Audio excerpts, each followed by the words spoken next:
ಲೋಕಸಭಾ ಚುನಾವಣೆ ಹಿನ್ನೆಲೆ ಲೋಕ ಕುರುಕ್ಷೇತ್ರವನ್ನ ಶತಾಯಗತಾಯ ಗೆಲ್ಲಲು ಕಾಂಗ್ರೆಸ್ ಈಗ ರಣತಂತ್ರವನ್ನ ರೂಪಿಸ್ತಾ ಇದೆ.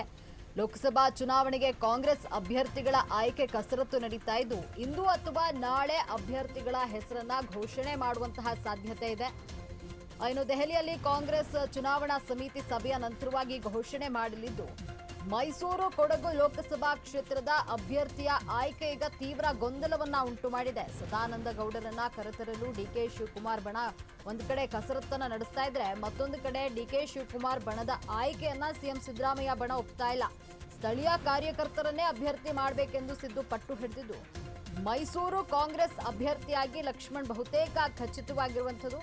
ಇಂದಿನ ಸಮಿತಿ ಸಭೆಯಲ್ಲಿ ಊಹಾಪೋಹಗಳಿಗೆ ತೆರೆ ಬೀಳುವಂತಹ ಸಾಧ್ಯತೆ ಇದೆ. ಶತಾಯಗತಾಯ ಲೋಕ ಕುರುಕ್ಷೇತ್ರವನ್ನ ಗೆಲ್ಲಲು ಕಾಂಗ್ರೆಸ್ ರಣತಂತ್ರವನ್ನ ರೂಪಿಸಿದ್ದು, ಲೋಕಸಭಾ ಚುನಾವಣೆಗೆ ಕಾಂಗ್ರೆಸ್ ಅಭ್ಯರ್ಥಿಗಳ ಆಯ್ಕೆ ಈಗ ಕಸರತ್ತನ್ನ ನಡೆಸ್ತಾ ಇರುವಂಥದ್ದು.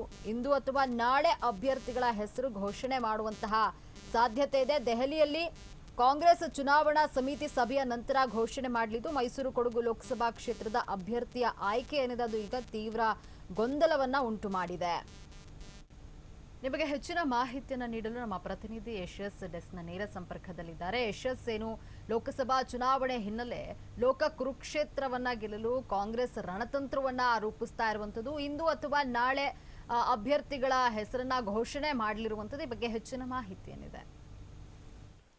ಹೌದು ಲಕ್ಷ್ಮಿ, ಬಹಳ ಪ್ರಮುಖವಾಗಿ ಈಗಾಗಲೇ ಏನು ಲೋಕಸಭಾ ಚುನಾವಣೆ ಘೋಷಣೆ ಆಗಿರ್ತಕ್ಕಂಥದ್ದು. ಈಗಾಗಲೇ ಕರ್ನಾಟಕದಲ್ಲಿ ಹಲವು ಕ್ಷೇತ್ರಗಳಿಗೆ ಭಾರತೀಯ ಜನತಾ ಪಾರ್ಟಿ ತನ್ನ ಅಭ್ಯರ್ಥಿಗಳನ್ನ ಆಯ್ಕೆ ಮಾಡಿರ್ತಕ್ಕಂಥದ್ದು. ಆದರೆ ಕಾಂಗ್ರೆಸ್ ಇನ್ನೂ ಕೂಡ ತನ್ನ ಅಭ್ಯರ್ಥಿಗಳ ಎರಡನೇ ಪಟ್ಟಿಯನ್ನು ಬಿಡುಗಡೆ ಮಾಡಿಲ್ಲ. ಸಾಕಷ್ಟು ಬಹಳ ಕ್ಷೇತ್ರಗಳಲ್ಲಿ ಏನು ಗೊಂದಲ ಇದೆ. ಹಾಗೂ ಬಹಳ ಪ್ರಮುಖವಾಗಿ ಹಲವಾರು ಕ್ಷೇತ್ರಗಳಲ್ಲಿ ಬಿಜೆಪಿಯಲ್ಲಿ ಟಿಕೆಟ್ ವಂಚಿತರಿಗೆ ಗಾಳ ಹಾಕಿರುವಂತಹ ಕೆಲವು ನಿದರ್ಶನಗಳು ಕೂಡ ಕಾಣ್ತಾ ಇರ್ತಕ್ಕಂಥದ್ದು. ಏನು ಇಂದು ಕಾಂಗ್ರೆಸ್ ವರ್ಕಿಂಗ್ ಕಮಿಟಿ CWC ಸಭೆ ಏನಿದೆ, ಈ ಸಭೆಯಲ್ಲಿ ಇವತ್ತು ಏನು ಸಾಕಷ್ಟು ನಿರ್ಧಾರಗಳನ್ನ ತೆಗೆದುಕೊಳ್ಳಲಾಗುತ್ತೆ. ಹಾಗೂ ಬಹಳ ಪ್ರಮುಖವಾಗಿ ಇನ್ನೇನು ಮೊದಲ ಹಾಗೂ ಎರಡನೇ ಹಂತದ ಚುನಾವಣೆಗಳು ಏನು ಕರ್ನಾಟಕದಲ್ಲಿದೆ, ಹೀಗಾಗಿ ಸಾಕಷ್ಟು ಬೇಗ ಅಭ್ಯರ್ಥಿಗಳನ್ನು ಹುಡುಕಬೇಕಾಗಿರ್ತಕ್ಕಂಥದ್ದು, ಅಭ್ಯರ್ಥಿಗಳ ಹೆಸರನ್ನು ಪ್ರಕಟ ಮಾಡಬೇಕಂತ ಅನಿವಾರ್ಯತೆ ಇರ್ತಕ್ಕಂಥದ್ದು. ಹೀಗಾಗಿ ಹಲವಾರು ಕ್ಷೇತ್ರಗಳಲ್ಲೂ ಕೂಡ ಏನು ಅದು ಅಭ್ಯರ್ಥಿಗಳ ಆಯ್ಕೆ ಕೂಡ ಅಂತಿಮ ಆಗಿದೆ ಅಂತ ಹೇಳ್ಬೋದು. ಸಾಕಷ್ಟು ಕ್ಷೇತ್ರಗಳಲ್ಲಿ BJPಗೆ ಸವಾಲು ನೋಡುವಂತಹ ಏನು ಅಭ್ಯರ್ಥಿಗಳನ್ನೇ ಆಗ್ತಾ ಇರ್ತಕ್ಕಂಥದ್ದು. ಭಾಳ ಪ್ರಮುಖವಾಗಿ ಹಲವಾರು ಕ್ಷೇತ್ರಗಳಲ್ಲಿ BJPಯಿಂದ ಅಸಮಾಧಾನಗೊಂಡು ಹೊರಬಂದಿರುವಂತಹ ನಾಯಕರಿಗೆ ಗಾಳವನ್ನು ಹಾಕುವಂಥ ಕೆಲಸವನ್ನು ಏನು KPCC ಅಧ್ಯಕ್ಷರು ಹಾಗೂ ಉಪಮುಖ್ಯಮಂತ್ರಿಗಳಾದ DK ಶಿವಕುಮಾರ್ ಅವರು ರಣತಂತ್ರವನ್ನು ರೂಪಿಸ್ತಾ ಇರ್ತಕ್ಕಂಥದ್ದು. ಉದಾಹರಣೆಗೆ ಈಗಾಗಲೇ ಏನು ತುಮಕೂರಿನಲ್ಲಿ ಮಾಧುಸ್ವಾಮಿ ಅವ್ರಿಗಾಗಿರ್ಬೋದು ಅಥವಾ ಏನು ಸದಾನಂದ ಗೌಡ್ರಿಗಾಗಿರ್ಬೋದು, ಹೀಗೆ ಅನೇಕರಿಗೆ ಏನು ಕಾಂಗ್ರೆಸ್ ಗಾಳವನ್ನು ಹಾಕಿದೆ. ಆದರೆ ಮೈಸೂರು ಕೊಡಗು ಲೋಕಸಭಾ ಕ್ಷೇತ್ರವನ್ನು ನಾವು ಗಮನಿಸೋದಾದರೆ, ಸಿದ್ದರಾಮಯ್ಯನವರು ತಮ್ಮ ಆಪ್ತ ಆಗಿರುವಂತಹ ಲಕ್ಷ್ಮಣ್ ಅವ್ರಿಗೆ ಟಿಕೆಟನ್ನು ಕೊಡಬೇಕು ಅನ್ನುವಂತಹ ಮಾತನ್ನು ಅಥವಾ ಪಟ್ಟನ್ನು ಹಿಡಿದಿರ್ತಕ್ಕಂಥದ್ದು. ಸದಾನಂದ ಗೌಡ್ರನ್ನ ಮೈಸೂರು ಕೊಡಗು ಲೋಕಸಭಾ ಕ್ಷೇತ್ರಕ್ಕೆ ಅಭ್ಯರ್ಥಿಯನ್ನಾಗಿ ಮಾಡಬೇಕು ಅಂತಕ್ಕಂಥದ್ದು DK ಶಿವಕುಮಾರ್ ಅವರ ರಣತಂತ್ರ. ಆದರೆ ಇಲ್ಲಿ ಒಬ್ಬ ಸಾಮಾನ್ಯ ಟಿಕೆಟ್ ಕೊಡುವ ಮೂಲಕ ಒಂದು ಸಂದೇಶವನ್ನು ರಾಜ್ಯ ಹಾಗೂ ಕೇಂದ್ರಕ್ಕೆ ರವಾನೆ ಮಾಡಬೇಕು ಅಂತಕ್ಕಂಥದ್ದು ಸಿದ್ದರಾಮಯ್ಯವರ ಮಾತಾಗಿದೆ.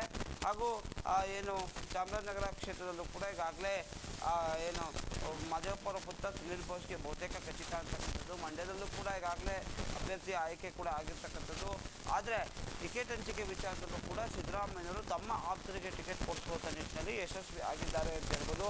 ಚುನಾವಣಾ ರಾಜಕಾರಣದಲ್ಲಿ ಯಾವ್ಯಾವ ರೀತಿಯಾದ ಕ್ಯಾಲ್ಕುಲೇಷನ್ಗಳನ್ನ ಇಟ್ಕೋತಾರೆ, ಯಾವ್ಯಾವ ಕ್ಯಾಲ್ಕುಲೇಷನ್ಗಳು CWCಯಲ್ಲಿ ಚರ್ಚೆ ಆಗುತ್ತೆ ಅಂತ ಕೂಡ ಕಾನೂಡಬೇಕಾಗಿದೆ.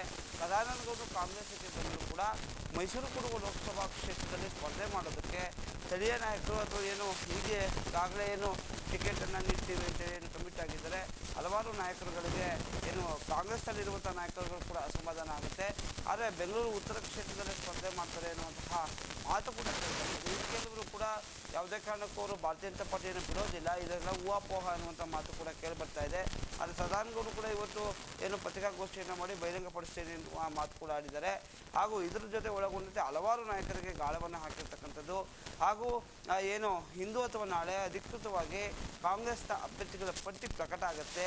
ಏನು ಜಾತಿವಾದ ಇರ್ಬೋದು ಅಥವಾ ಕ್ಷೇತ್ರವಾರು ಸಾಕಷ್ಟು ರೀತಿಯಾದಂತಹ ಸ್ಟ್ರಾಟಜಿಗಳನ್ನ ಇಟ್ಕೊಂಡು ಅಭ್ಯರ್ಥಿಗಳ ಪಟ್ಟಿಯನ್ನು ಏನು ಇವತ್ತು CWC ಸಭೆಯಲ್ಲಿ ಚರ್ಚೆ ಆಗುತ್ತೆ. ಹಾಗೂ ಪಟ್ಟಿಯನ್ನು ಕೂಡ ಬಿಡುಗಡೆ ಮಾಡ್ತಾರೆ ಅಂತಲೇ ಹೇಳ್ಬೋದು ಲಕ್ಷ್ಮಿ.